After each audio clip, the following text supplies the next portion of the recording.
For Mainers living along the U.S.-Canada border, Canadians are not just international neighbors, but co-workers, customers, and even family. The Trump administration's policies and rhetoric have been straining the bonds that span the border. According to U.S. Customs and Border Protection, 90,000 fewer Canadians visited Maine in June than they did the year before. The governor of Maine just hit the panic button. Thousands of Canadians have suddenly vanished from Maine's roads, hotels, and beaches. And the fallout? It's ripping straight through the local economy, threatening small businesses, crashing tourism, and even hitting the housing market. But this isn't just about travel. It's about politics, broken trust, and a cross-border crisis that no one saw coming. Why did Canadians suddenly abandon Maine?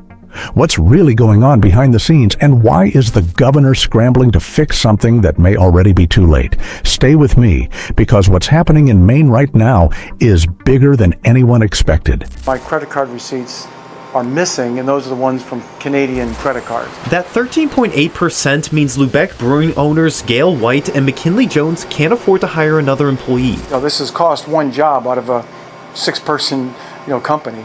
Yeah. So it's significant. Something strange started happening early this year.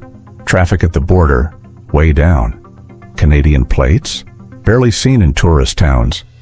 By the time summer rolled around, it wasn't just a blip. It was a full-blown disappearance. 900,000 fewer Canadians crossed into Maine in a single year. That's not a slowdown. That's an exodus. And for towns like Old Orchard Beach, Bar Harbor, or even smaller coastal communities that depend on those summer visitors, it was like someone shut off the lights. Local shop owners said they haven't seen it this dead since lockdown. But that's just the beginning. Here's what most people don't realize. Canadians aren't just casual tourists. They fuel Maine's economy. Every year, they drop hundreds of millions of dollars on hotels, lobster rolls, shopping, and gas.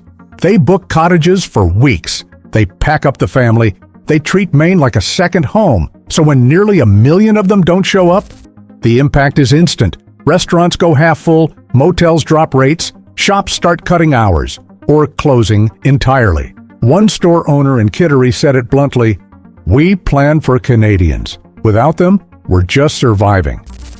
But why did they stop coming? That's where things get political.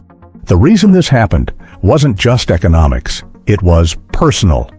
Rising tensions between the U.S. and Canada exploded in 2025. New tariffs, bitter political attacks, and a tone that made Canadians feel unwelcome. At one point, top U.S. politicians floated the idea of annexing Canadian provinces. Yeah, annexing. As in, hey, Canada, maybe you should just join us. It was meant as a joke by some, but north of the border, it landed like a slap in the face. And when leaders feel insulted, citizens start voting with their wallets. Canadians stopped crossing the border, and Maine paid the price. But it gets worse. Faced with a collapsing tourism season, Governor Janet Mills did something no one expected.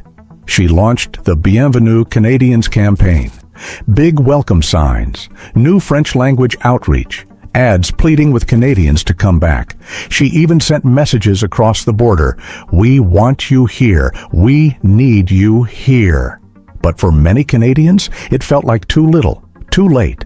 The damage was already done, emotionally and economically. And behind closed doors, state officials admitted this could be the start of a long-term shift. And it's starting to leak into something even bigger.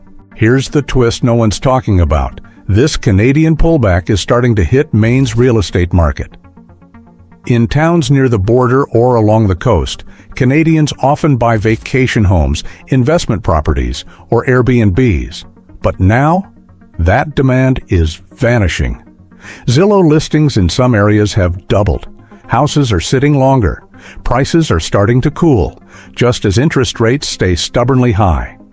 A broker in Presque Isle put it this way: every time we lose Canadian buyers, our whole pipeline slows down. And with locals already struggling to afford homes, fewer outside buyers should help, right? Not exactly. Many of those homes were overbuilt for out-of-town money. Now they're just sitting empty. But this isn't just a real estate problem. It's about culture, And identity, too. If you've ever been to Maine in July, you know what it feels like. French chatter on the boardwalk, Canadian flags on porches, families grilling next to their campers. But this year, it felt quiet, like the soul of summer never showed up. One hotelier in Wells said bookings from Quebec are down 60%. Shops in Old Orchard Beach, once filled with French signs, now have for lease signs instead. It's not just about money, it's about identity. A shared rhythm that shaped life on both sides of the border, fading into silence. But wait until you hear this next part.